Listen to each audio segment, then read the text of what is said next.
Hey third graders, last week we read the book The Princess and the Pea.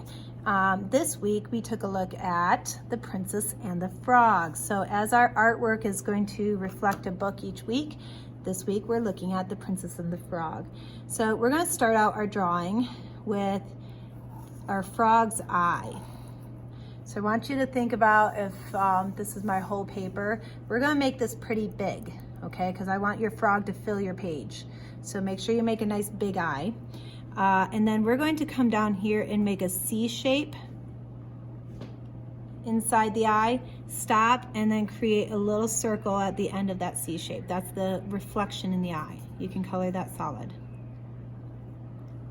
Okay, next, I'm going to draw the line that goes above and over the frog's eye, like that, to kind of get that sense that there's a frog here. And then I'm going to create a little curve on this side, and you're going to see just the back shape of the eye on this side of the head. So we're going to just kind of create a little bit of an eye on that side of the head, but this line is actually going to curve out and create a little nub over here for our nose, kind of the end of the mouth, right? Okay, so our frog is going to be smiling. We're going to kind of create this long line that kind of comes down and curls up like a frog lip would curl up. And we're going to just kind of duplicate that line a little bit in order to get kind of the frog lips look. And then we're going to come down here and do another line for the bottom of the frog lips. And then this is going to be the bottom of our head. So it's going to kind of scoop back like that. And then this line will kind of come and swoop down to there.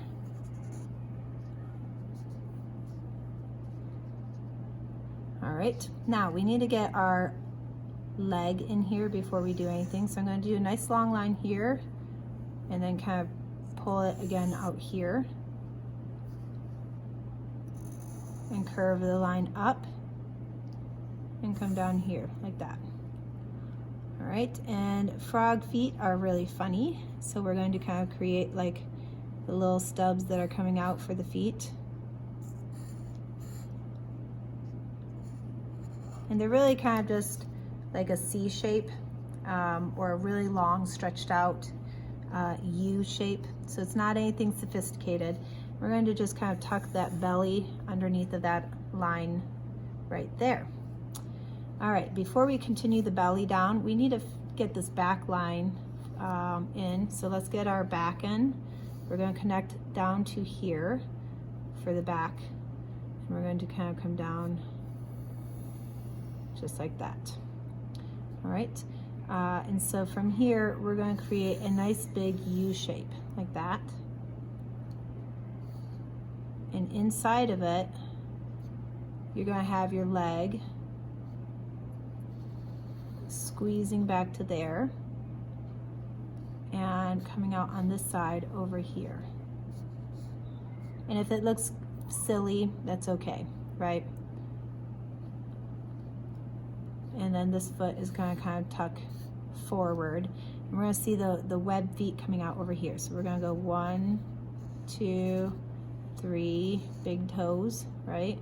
And kind of curve it up to there. And on each one of those toes, we're going to kind of create kind of a long, skinny toe. Okay. All right, and then we're just going to connect the last part down to there. And it would look kind of funny if we didn't have another hand, so we're going to put another hand over here. It's just going to be 1, 2, 3 fingers. All right, and our toad is going to be sitting on a lily pad, so we're going to come out and cut in and out and cut down.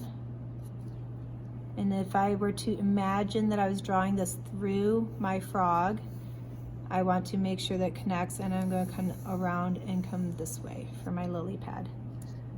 And then I'm going to draw the rest of the water out here. Oops, I forgot one detail. This is supposed to be what? A prince, that's right. Oh, and I wanna make sure that his belly has a different color, so I'm gonna put a line there. So before I finish anything else, I'm going to put a crown on his head. Because remember, the princess has to kiss him to turn him back into a human, right? And then I can kind of create some of my jewels up here if I wanted to. Okay, so there is our fun little prince on the water. You can create a few other lily pads on the pond if you want. So it looks like the water is kind of going back. And then also at the end of the pond, there's usually long cattails coming up. So you can kind of draw those. And if you want it, you can add like the little chunk that kind of comes up like that. So, okay guys, that is all I have for you today. I hope you guys have fun. I want you to color these in. I'm not going to tell you what color to color them because I think it's sometimes more fun to see what you guys come up with.